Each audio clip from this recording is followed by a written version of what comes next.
আসসালামু আলাইকুম রহমতুল্লাহ বারাকাতুহু। সুপ্রিয় শিক্ষার্থীবৃন্দু, আজকে আমি তোমাদের সামনে আলোচনা করব হায়ার ম্যাথ অর্থাৎ উচ্চতর গণিতের দ্বিতীয় অধ্যায় সম্পর্কে, যেটা হচ্ছে বীজগাণিতিক রাশি।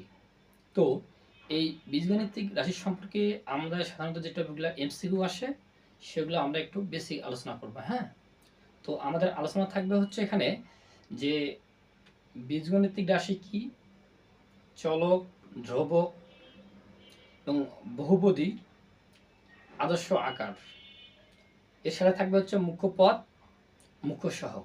তো যাই হোক, তাহলে আমরা এখন আলোচনা করি। তো আমাদের কথা হচ্ছে প্রথম টপিক হচ্ছে কি বীজগাণিতিক রাশি। কি বলছি? বীজগাণিতিক রাশি।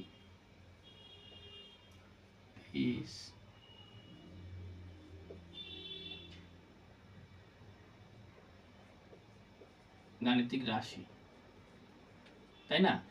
তো বীজগাণিতিক রাশি কাকে বলে? আবার বলছি, বীজগাণিতিক রাশি কাকে বলে? তো বীজগাণিতিক রাশি আমরা বলবো ওই জিনিসটাকে, বলছি এক বা একাধিক সংখ্যা, আমরা বলছি এক বা একাধিক সংখ্যা বিভিন্ন প্রতীক যেমন যোগ, বিয়োগ, গুণ, ভাগ ইত্যাদির মাধ্যমে যুক্ত করে যে নতুন প্রতীক সৃষ্টি করা হয় সেটা হচ্ছে বীজগাণিতিক রাশি। আবারও বলছি যে এক বা একাধিক সংখ্যা, এক বা একাধিক সংখ্যা বিভিন্ন প্রতীক যেমন যোগ, বিয়োগ, গুণ, ভাগ ইত্যাদির মাধ্যমে সংযুক্ত করে নতুন যে সংখ্যার প্রতীক সৃষ্টি করে সেটা হচ্ছে বীজগাণিতিক রাশি। যেমন আমি লিখতে পারি 2x, তাই না? তো মনে করি এটাকে আমরা সংখ্যা তুলনা সম্পূর্ণ মিলে। হ্যাঁ, তো এইটার সাথে আমরা যদি যোগ করি, যোগ দিলাম, দিলাম কি 2। তাই এই যে বলছে যে এক বা একাধিক সংখ্যা যোগ, বিয়োগ, গুণ, ভাগ, আমি যোগের মাধ্যমে যুক্ত করে নতুন একটা প্রতীক তৈরি করলাম না? তাই এই প্রতীকটাই হচ্ছে বীজগাণিতিক রাশি। ক্লিয়ার? তো এখন আমরা আলোচনা করব হচ্ছে চলক এবং ধ্রুবক। তো এই যে আমরা লিখলাম নতুন যে রাশিটা, এই এখানে যে x আছে, x অর্থাৎ 2x প্লাস 2, তা এই xটা এটা হচ্ছে চলক। এটা কি চলক, আর এই 2টা এটা হচ্ছে ধ্রুবক। ঠিক আছে? তো এখন আমরা আলোচনা করব হচ্ছে মুখ্য পদ, মুখ্য সহগ। ঠিক আছে? তাহলে মুখ্য পদ এবং মুখ্য সহগ কোনটা সেটা আমাদেরকে আলোচনা করতে গেলে আগে আমাদের নজর রাখতে হবে একটা বীজগাণিতিক রাশির উপর। যেমন আমি লিখতে পারি এখানে 2x square plus 3x plus C, তাই না? তো এই যে বীজগাণিতিক যে রাশিটা আছে, রাশিটার সর্বোচ্চ মাত্রা কত আছে দেখো তো, ঘাত এই যে 2। যেহেতু সর্বোচ্চ ঘাত যেটা 2, তাই এইটাকে আমরা বলবো হচ্ছে মুখ্য পদ। কি পদ? মুখ্য পদ। তাহলে আমাদের রাশিটার মধ্যে যেই সংখ্যার মধ্যে বা যেটার মধ্যে সবচেয়ে বড় ঘাত থাকবে সেটাকে বলবো আমরা মুখ্য পদ। ক্লিয়ার? এখন মুখ্য পদ, প্রশ্ন হচ্ছে মুখ্য সহগ কোনটা? তার মানে এই যে মুখ্য পদের সাথে যে চলকটা আছে তার সাথে যে সংখ্যাটা আছে সেইটা হচ্ছে কি মুখ্য সহগ। ঠিক আছে? তার মানে তোমরা এখন বুঝলা যে মুখ্য সহগ এবং মুখ্য পদ কোনটা। আবার বলছি, একটা রাশির মধ্যে সর্বোচ্চ মাত্রা যে পদটাতে থাকবে সেইটা হচ্ছে মুখ্য পদ। তার মানে 2x স্কয়ার এখানে আছে, তার মানে এইটা হচ্ছে মুখ্য পদ। আর মুখ্য সহগ হচ্ছে এই যে সর্বোচ্চ মাত্রা বা ঘাতের সাথে যে সহগটা থাকে সেইটা হচ্ছে মুখ্য সহগ। ক্লিয়ার?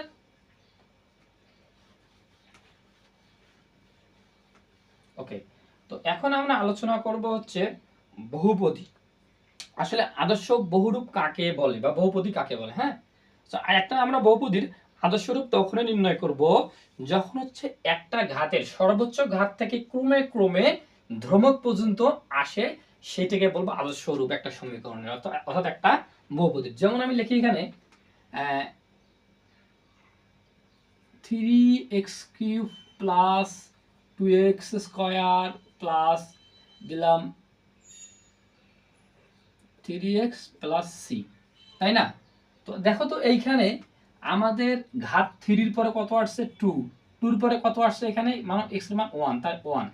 মানে তো পর্যায়ক্রমে আমাদের এক করে হ্রাস পেয়েছে না, হ্রাস পেয়ে ধ্রুবক পর্যন্ত আসছে এই c পর্যন্ত। তার মানে এইটাকে বলা হয় বহুপদীর আদর্শ রূপ। একটা বহুপদীর আদর্শ রূপ তখনই হবে যখন মাত্রাটা হচ্ছে কি হবে পর্যায়ক্রমে কমবে সিকোয়েন্স অনুসারে, সেটাকে বলবো আমরা আদর্শ রূপ। যদি আবার লেখা থাকে এইরকম যে মনে করো লেখা আছে 3x cube plus 2x plus c, তার মানে হচ্ছে এইটা বহুপদীর আদর্শ রূপ নয়। আশা করি বুঝেছো তোমরা এটা। তো এরপরে আমাদের এই অধ্যায়ের সবচেয়ে গুরুত্বপূর্ণ বিষয় হচ্ছে আংশিক ভগ্নাংশ। কি বলছি? আংশিক ভগ্নাংশ। তাহলে আংশিক ভগ্নাংশ কাকে বলে এটা আমাদের অবশ্যই মাথায় জানতে হবে। তো মনে করো আমি একটা দিলাম সমীকরণ, মনে করো 5x প্লাস 7 বাই দিলাম x plus 1 x minus 2। Clear? এই যে এইটাকে এইটা একটা আছে ভগ্নাংশ। হ্যাঁ, তো আংশিক ভগ্নাংশ হচ্ছে এই ভগ্নাংশটাকে আমরা ভেঙে, আবার বলছি এই ভগ্নাংশটাকে আমরা ভেঙে বিভিন্ন ভগ্নাংশ সমষ্টি রূপে প্রকাশ করাটা আছে এই ভগ্নাংশের আংশিক ভগ্নাংশ। আবার বলছি এই ভগ্নাংশটাকে আমরা ভেঙে বিভিন্ন ভগ্নাংশের সমষ্টি রূপে প্রকাশ করাটাকেই বলা হয় এই ভগ্নাংশের আংশিক ভগ্নাংশ। অর্থাৎ আমরা এটা লিখতে পারি এইভাবে যে মনে করুন এই যে নিচে এটা একটা অংশ এটা একটা অংশ না, আমরা লিখতে পারি a বাই x প্লাস 1, তাই না? তাহলে এটা এখন আলাদা আলাদা, আমি লিখতে পারি এখানে প্লাস b বাই এই অংশটা x মাইনাস 2। তার মানে আমরা এইখানে বলবো যে এই যে ভগ্নাংশটা আছে এই ভগ্নাংশটাকে আমরা আরো বিভিন্ন ভগ্নাংশ রূপে প্রকাশ করছি, বিভিন্ন ভগ্নাংশ রূপে প্রকাশ করে কি সমষ্টি মানে যোগ করছি। তাহলে একটা ভগ্নাংশকে বিভিন্ন ভগ্নাংশ রূপে কি বিভিন্ন ভগ্নাংশ যোগের সমষ্টি আকারে প্রকাশ করাকেই এই ভগ্নাংশের আংশিক ভগ্নাংশ বলে। অর্থাৎ একটা ভগ্নাংশ যখন আমরা বিভিন্ন ভগ্নাংশ রূপে সমষ্টির মাধ্যমে প্রকাশ করব তখন আমরা বলবো যে এই অংশটা আছে এই ভগ্নাংশের আংশিক ভগ্নাংশ। আশা করি তোমরা বুঝছো। তার এখন আমরা আলোচনা করবো হচ্ছে আংশিক ভগ্নাংশ সম্পর্কে। তাহলে আমরা যাই আংশিক ভগ্নাংশ আলোচনা। হ্যাঁ,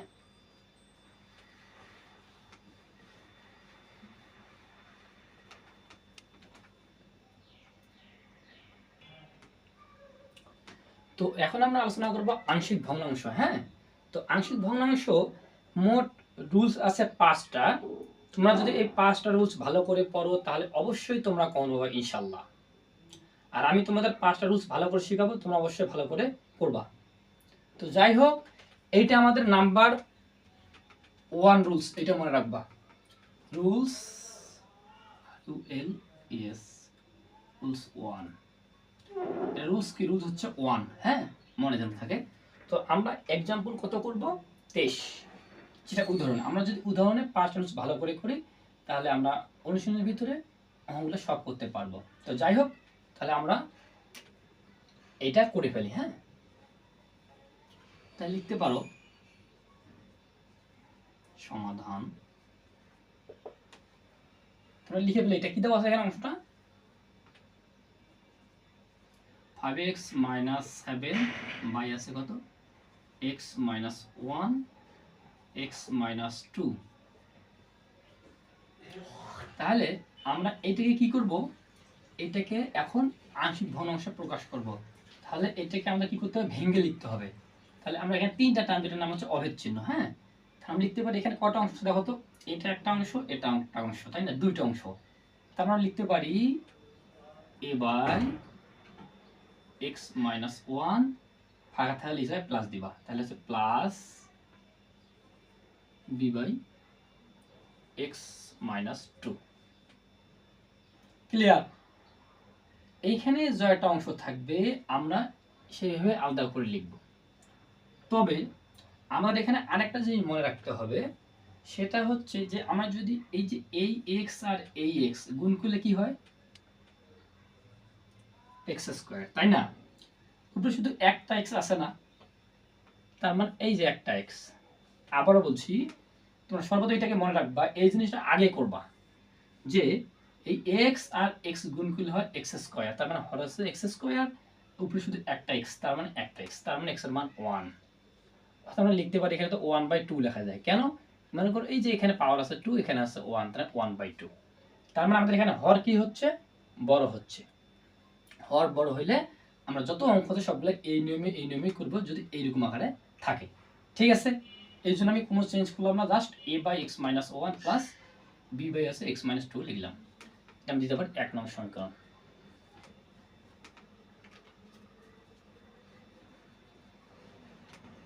তো এখন আমরা কি লিখতে পারি, যেন এখন নিচে যে অংশটা আছে কি আছে x-1 x-2, আমরা এই 1 নং সমীকরণটাকে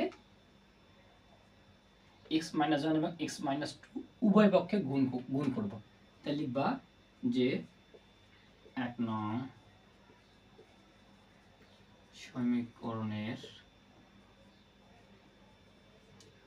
উভয় পক্ষে এই অংশটা, এটা নিচে যে এটা আছে এটা সম্পূর্ণটা কি আছে এখানে x-1 x-2, তাই লিখবা x-1 x-2 দ্বারা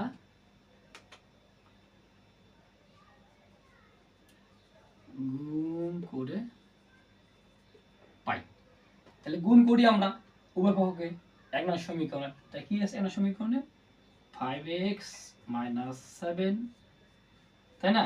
5x - 7 যদি এখানে হয় তাহলে আমাদের থাকতেছে কি এইটা গুণ করতে বলছি আমি, এটা আমি লিখি তাহলে এর সাথে, তাহলে x-1 x-2 নিচে কি আছে x-1 আছে x-2 আছে, হলো সমান সমান। হ্যাঁ, সমান সমান, এখন এর সাথে আমরা গুণ করব এইটা, তাহলে a ইনটু কি আছে x-1 x-2 বাই হচ্ছে কি x-1, হ্যাঁ, প্লাস b, বি লিখলাম, বির সাথে আমরা এটা কি করব গুণ করব, তাহলে আছে x-1 x-2 ডিভাইড বাই কত x-2। ক্লিয়ার? তাহলে এখন আমরা দেখো তো এটা কেটে দিতে পারি না, x-1 x-1 কাটা, x-2 x-2 কাটা, এখানে x-1 x-1 কাটা, x-2 x-2 কাটা। তোমরা আবার কিন্তু খাতায় কেটে দিবে না, কথাটা তোমাদের যেন মনে থাকে। হ্যাঁ, তার আমরা লিখতে পারি বাকি আছে 5x - 7, তাহলে হচ্ছে 5x - 7 সমান হচ্ছে কি a × x-2 a × x-2, তাই plus b × x-1 b × x-1, এটা দিতে পারো 2 নং সমীকরণ। ভালো করে একটু দেখো।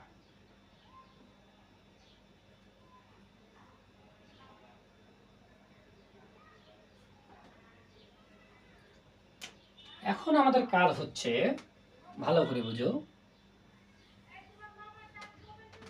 যে আমরা উপরে তাকাবো 1 নং সমীকরণে। 1 নং সমীকরণে কি দেওয়া আছে, এখানে হরটায় আছে x-1 x-2, তাই না?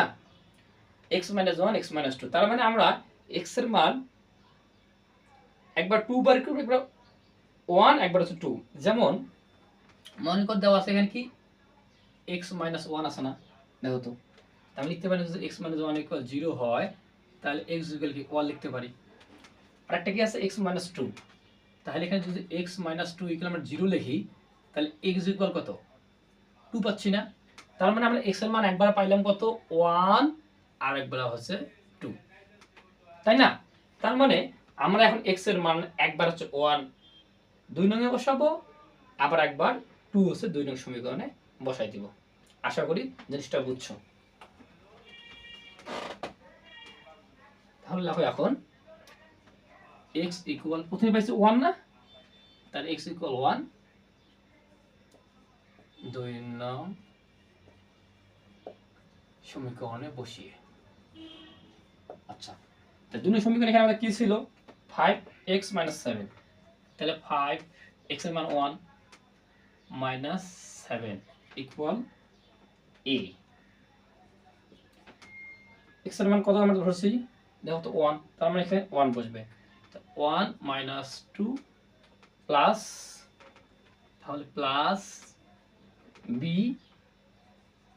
ইন্টু x মাইনাস 1, তাহলে x এর মান কত 1, 1 মাইনাস 1, তাই না? তাহলে আমাদের এখানে 5 আর 1 গুণ করলে 5 মাইনাস 7 ইকুয়াল 1 থেকে 2 বিয়োগ করলে হয় মাইনাস a। আর এটা তো জিরো, ও মাইনাস 1 মানে যোগ করলে কি হয় 0 হয়, 0, তার মানে এটা বাদ। তাহলে লিখতে পারি তাহলে কি এখানে, তাহলে মাইনাস a সমান 5 থেকে 7 বিয়োগ করলে হচ্ছে মাইনাস 2, তার মানে a ইকুয়াল 2 পাইলাম, কারণ a মাইনাস ক্যান্সেল। তার মানে আমরা হচ্ছে এর মান কত পাইলাম 2। এখন আমরা কত b এর মান, তাহলে আবার আমরা হচ্ছে এই যে 2 নং সমীকরণে x ইকুয়াল 2 বসাবো, যেটা একটু আগে দেখাই দিলাম। ঠিক আছে, তাহলে এটা এখন মিশাই দিলাম। হ্যাঁ,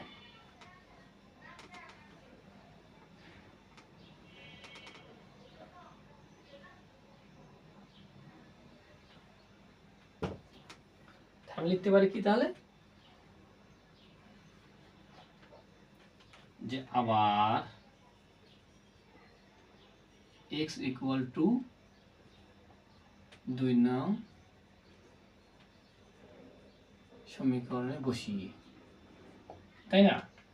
তাহলে এখানে বসাও, তাহলে 2, তাহলে 5 ছিল 5, x এর মান কত 2 minus 7 equal a into x এর মান আমরা ধরছি কত 2 না, তাহলে 2 মাইনাস 2 প্লাস b আছে b ইন্টু x মাইনাস 1, তাহলে x এর মান 2, তাহলে 2 মাইনাস 1, তাহলে 5 দুগুণা 10 মাইনাস 7 ইকুয়াল হচ্ছে, তাহলে এটা কি 0 হয় না, তাহলে 0, এটা বাদ, তাহলে থাকে কি b, আর 2 থেকে 1 বিয়োগ করলে শুধু হয় কি 1, তা 1 দ্বারা b কে গুণ করলে হয় আমাদের 1 এ b এ। হ্যাঁ, তার মানে 10 থেকে 7 বিয়োগ করলে হচ্ছে 3 ইকুয়াল b, তার মানে b এর মান কত 3।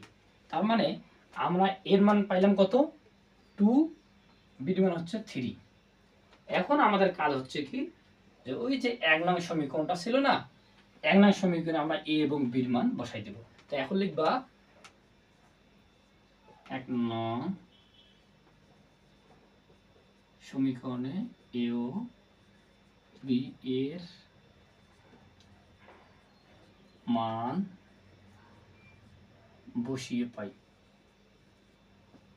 তো 1 নং সমীকরণটা আমাদের কি ছিল, ভালো করে দেখো, ছিল কি 5x মাইনাস 7 বাই ছিল এখানে কি x মাইনাস 1 x মাইনাস 2, তাহলে অনুসম, হ্যাঁ এর মান কত পাইছি আমরা 2, তাহলে 2 বাই হচ্ছে x মাইনাস 1 প্লাস ছিল, আর b এর মান পাইছি কত 3, তাহলে আমরা 3 জায়গায় 3 বসাই দিই, 3 বাই x মাইনাস 2 লিখতে পারো। এটা নির্ণয় ভগ্নাংশ, অতএব নির্ণয় আংশিক ভগ্নাংশ, যেটা অ্যান্সার, এইটা আংশিক ভগ্নাংশ দিতে পারো 5x মাইনাস 7 বাই হচ্ছে x মাইনাস 1 x মাইনাস 2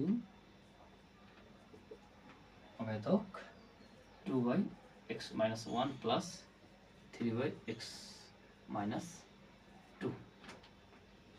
ভালো করে দেখো।